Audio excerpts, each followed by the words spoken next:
I And I believe. assume that I would assume that because a rogue could level up so easily, that they also had like really low health as well. D6, I think. They had more than a wizard.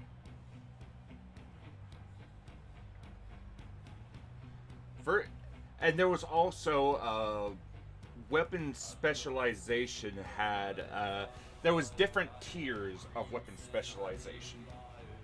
Like there was different grades, and when you got to a certain level of specialization, you had to hunt down the one master in the world that had that level of specialization, and you had to challenge them for the title of that specialization. Ooh, that I actually sounds interesting. Yeah. I mean, let's put it this way: hearing that now sounds interesting. So I'm making a system called Vismine. That's why I constantly reference it.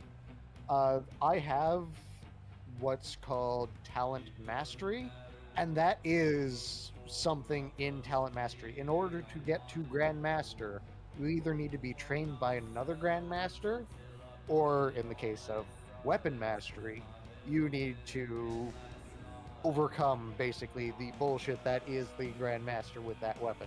Mm-hmm. However, there can be more than just one the way the system is structured. I've had first edition is weird. Um, First edition is weird. I've played first edition, I've played third, I've played 3.5, and I've played fifth. I've skipped second and fourth. It's kind of weird. Like, if you played first, you genuinely hate second edition. If you played third, you genuinely hate fourth edition. And I assume that if you play fifth edition, you're probably going to hate sixth edition. Oh, probably. Oh wait, I will. most of I us will do straight up, hate one D&D. yeah. I will straight up say that fourth edition isn't as bad as a lot of people give it hate for. It is just designed to be more compatible if you want to turn it into a video game. Ah yes, the Book of Weeaboo Fighting Magic. Yes. There was a Uh, video game from way back, like just before 2000. that would have Might been and Magic, 3.5. Might and Magic 7 for Blood and Honor, an old PC game. That had expertise in it, but I think you could like pay to like train up that expertise. So Yes. A lot of games that have levels of mastery allow you to train it somehow. I even have that in this mind.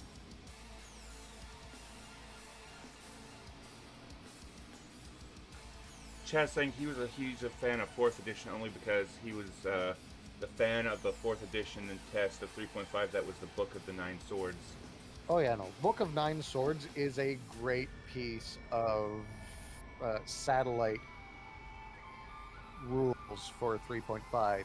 It is just a shame that a lot of DMs ban it because it puts marshals on the same footing as spellcasters.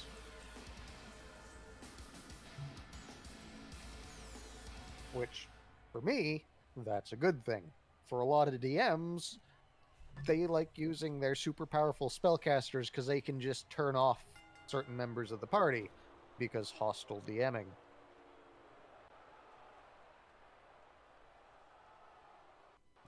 Is this a TLC match?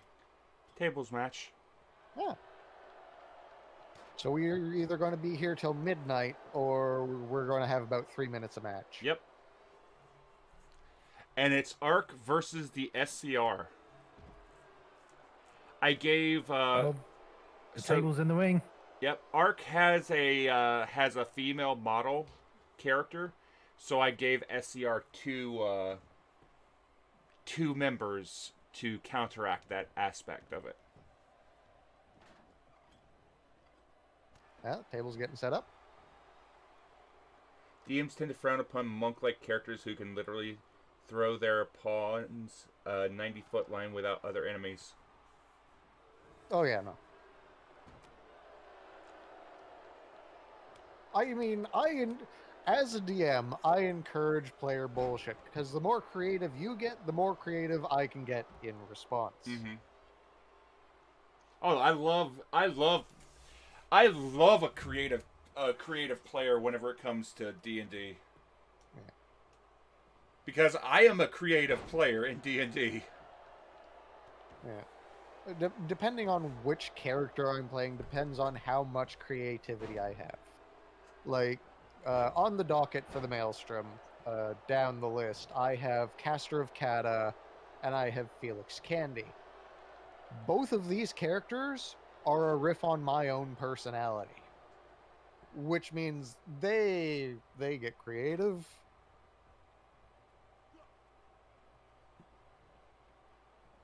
However, somebody like Yig, I purposely limit the scope of how creative he gets. Mm-hmm. Yig is designed to be a primal character who does traps.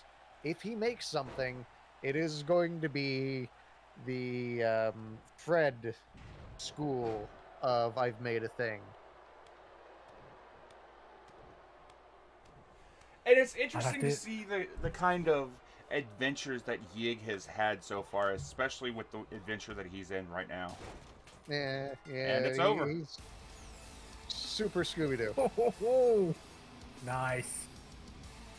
Blink and it's done, folks. You're not fucking kidding. I literally closed my eyes to scratch my nose, and it was done.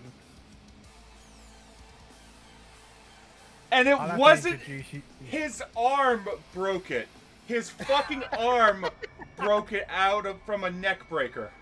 Perfect. Brilliant.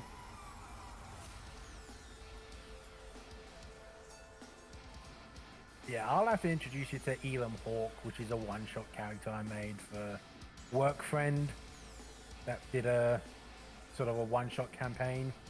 And the prize was that basically your character would become an NPC for a campaign that person was running.